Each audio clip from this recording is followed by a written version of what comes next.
भारत को आज अपना नया प्रधान न्यायाधीश मिल गया है। जस्टिस संजीव खन्ना ने देश के नए सीजेआई पद की शपथ ले ली है। यूं तो निवर्तमान सीजेआई अपने उत्तराधिकारी का नाम आगे बढ़ाते हैं। सुप्रीम कोर्ट की संविधान पीठ हो या कोई भी बेंच, सभी न्याय की अवधारणा को लेकर सजग होते हैं। ऐसे में आइए जानते हैं नए सीजेआई संजीव खन्ना के उन 5 फैसलों के बारे में जो बने थे सुर्खियां।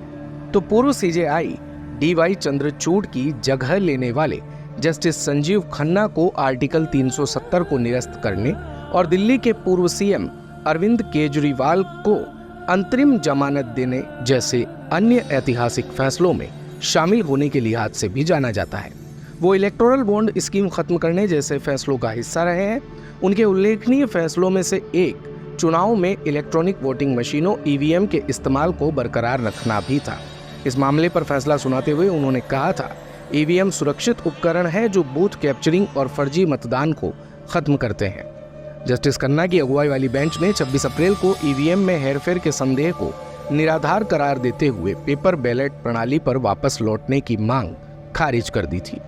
जस्टिस खन्ना की बेंच ने ही पहली बार दिल्ली के तत्कालीन मुख्यमंत्री अरविंद केजरीवाल को आबकारी नीति घोटाले के मामले में लोकसभा चुनाव में प्रचार के लिए 1 जून तक अंतरिम जमानत दी थी।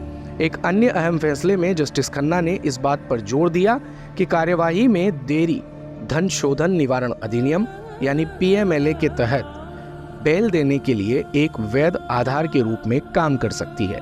यह फैसला दिल्ली के farmer deputy CM Manish Sisodia से जुड़े एक मामले में आया था।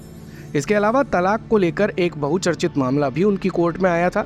अनुच्छेद 142 के तहत तलाक केस की बात करें तो 2023 में शिल्पा शैलेश बनाम वरुण श्रीनिवासन के मामले में जस्टिस खन्ना ने संविधान के अनुच्छेद 142 के तहत सीधे तलाक देने के सुप्रीम कोर्ट के अधिकार की पुष्टि करते हुए बहुमत की राय लिखी थी। उन्होंने फैसला सुनाया था कि कोर्ट दोनों पक्षों के बीच पूर्ण न्याय सुनिश्चित करने के लिए विवाह को भंग कर सकती है। इस निर्णय को भारत में तलाक कानून को आगे बढ़ाने में महत्वपूर्ण माना जाता है। अब बतौर सीजेआई अदालतों में लंबित मामलों की संख्या घटाना और न्याय में तेजी लाना उनकी प्राथमिकताओं में से एक होगा।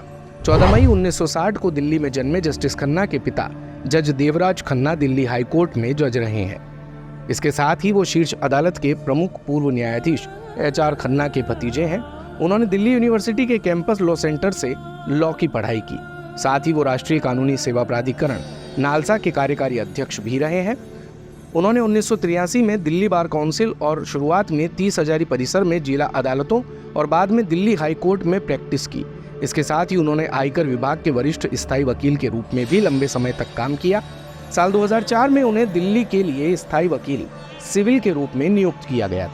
जस्टिस खन्ना ने अतिरिक्त लोक अभियोजक एडिशनल पब्लिक प्रोसिक्यूटर के रूप में दिल्ली में हाई कोर्ट में कई आपराधिक मामलों में केस लड़े। मुख्य न्यायाधीश रहे DY चंद्रचूड़ ने 16 अक्टूबर को जस्टिस संजीव खन्ना के नाम की सीजेआई पद के लिए सिफारिश की थी, जिसके बाद केंद्र ने आधिकारिक रूप से जस्टिस खन्ना की चीफ जस्टिस के पद पर नियुक्ति का ऐलान 24 अक्टूबर को किया। शुक्रवार को सीजेआई के रूप में जस्टिस चंद्रचूड़ का आखिरी कार्य दिवस था। इसके बाद उन्हें शीर्ष अदालत के न्यायाधीशों, वकीलों और कर्मचारियों ने जोरदार विदाई पार्टी दी और उनका 2 साल का सफल कार्यकाल पूरा हुआ। आपको बता दें कि वो 13 मई साल 2025 तक इस पद पर कार्यरत रहेंगे।